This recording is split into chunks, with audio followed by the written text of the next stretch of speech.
So you've seen my videos and you want to get into turkey hunting. How do you start? The first and most important thing to get into any kind of hunting whatsoever is taking your hunter's education course.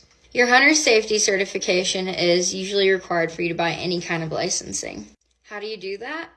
Well, you go online and search by state, and usually you could take all the testing portion online and then there's a field day. But some people are doing it just online and some people are doing it just in person. So you'll just have to look for your state's regulations because I can't speak for all the 50 states. I really lucked out growing up because in my small town in Tennessee, every 7th grader got the opportunity to go take the hunter's education course in school if they wanted to. So we all sat in the gym and we took the class and then we took our test and then we had a range day. It was awesome. That's how I got my hunter's education. Then you're going to need the proper gear. You can hunt turkeys with a shotgun or a bow, or in Florida, you can hunt them with some crazy stuff like rifles and pistols or whatever, but I like to stick to my shotgun. A turkey barrel is going to be a lot shorter than a duck hunting barrel, for instance. I think my duck hunting barrel is like 28 inches, and then my turkey barrel is like 24, something like that.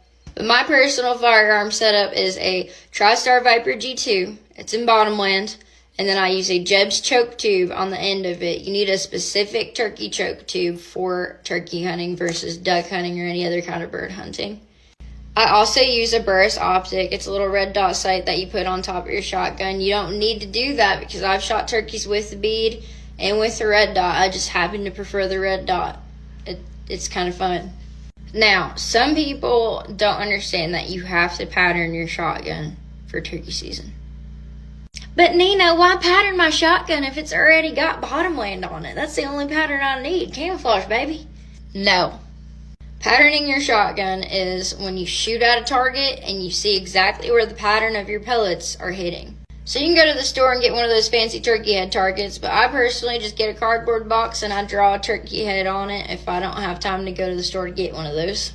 And you pattern it. For me personally, I'll pattern it with some like really cheap ammo that I'm not going to use first, just to kind of get it on the paper and make sure that everything's good to go, especially if I'm using a red dot optic. And I'll start at 15 yards and I'll bring it to like 25, 30, 40, whatever. I could start at 10, 20, 30, 40, or I can go 15, 25, whatever. Personally, the closer the bird is, like if it's under 10 yards, I would rather aim towards the body and its vitals because your pattern is going to be the exact size of the end of your barrel coming out that close. Then 15 yards, I'll aim towards the wattle till about like 30, because I'm shooting 20 gauge too. For my shotgun and my patterning, about 30, I start aiming towards the head, and 40, I'm putting it more towards the top of the head, etc. But really, when you pattern a shotgun, you're just kind of seeing what your shotgun does with your choke, the ammo that you want to use, and your optic, and making sure that it's on. Alright, you've got your hunter's edge, you got your licensing, you've patterned your shotgun. What next? I'd get some camo.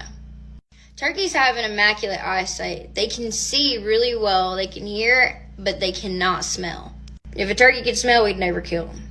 So you deck yourself out in camos and greens and browns or whatever, just so you can blend in with the surroundings. You don't want any bright colors or anything whatsoever.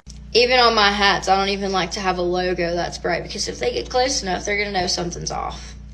I personally like to rock Nomad bottomland camo, but this year I'm also trying some Sitka gear. So camo is up to you. You really just want to blend in and match your surroundings. So like if I go to Florida, I might wear some green leaf or something with like brighter greens because it's super bright over there.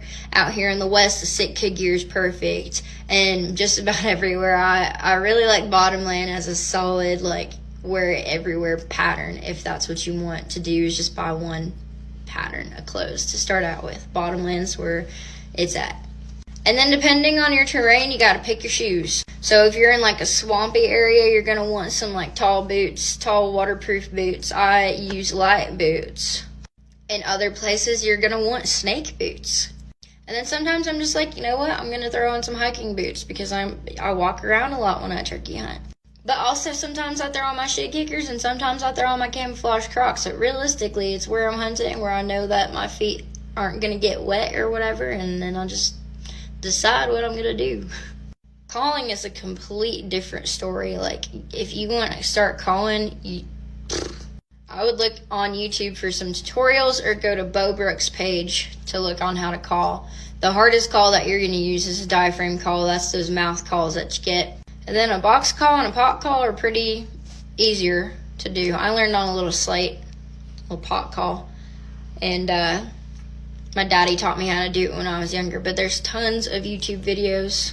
But the problem is there are a lot of people that definitely overcall when they're turkey hunting. So I would definitely check out those YouTube videos, learn how to call, learn when to do what piece of the call, and there you are with that. So you got your everything. You've now got your clothes, you got your boots, and you've got your calls. Some places allow decoys, some places don't, and some places say no decoys for the first, 10 days, and then you can bring decoys in. So you'll just have to go look for the states that you're hunting in. Every single state has different rules for everything, different season dates, different rules, etc. Like there's an archery season for turkeys that opens up first in a lot of places, and then shotgun season opens. Like you just got to make sure that you're doing everything right and by the book, because if the game warden comes and gets you, then you can have some issues and not be able to hunt anymore, depending on how bad your offense is. You've got all these things now. How do you find the turkeys? When you're scouting for turkeys, there's several ways that you can find them, or at least sign that they're in the area. The best way is to hear them and get eyes on. If you don't know the sounds that turkeys make, there are videos online that you can listen. They don't just gobble. They yelp too, like. But they also putt and purr, so you're going to have to look online and see what sounds they're making and what each sound means, because they all mean different things. I would look online for pictures of turkey tracks and learn the difference between the different types of tracks. For example, you got your hen, which is your female. You got your jake, which is your juvenile male bird. And then you've got your tom, which is the bird that you want to shoot. For example, the hens are uglier than the toms and jakes. Your toms and jakes are going to have white heads with blue and red wattles on them, whereas the hens aren't going to have that. Your jake is going to have a beard that's like this long, or a super jake's going to have it this long, but it basically sticks straight out. Your tom's going to have a longer beard. The longer the beard, the better it is, pretty much. Size does matter in the turkey world. Another thing about telling jakes and toms apart is the way that their feathers are when they're fanned out. So when they're strutting, all turkeys grow their middle feathers first, and then they grow in the other feathers. So a jake is going to look like this. The middle feathers are going to stick up higher, and then the rest are going to be fanned out. Okay? Then your toms are going to have a perfectly even fan all the way through. So the toms, literally the top looks like this, and the jake looks like this. Okay?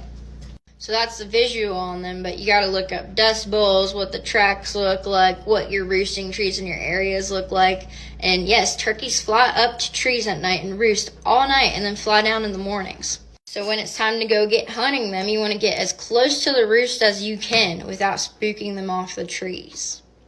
I personally like to go and put them to bed the night before a morning that I go hunt. So I'll go to the woods and I'll walk around and I'll call and I'll find them, I'll listen, and then I'll watch them. Hopefully I'll watch them fly up into the trees, or I'll hear them in the trees, and I'll know exactly what area they're roosted in before I go in the next day. I hate going into the woods blind, but sometimes it happens.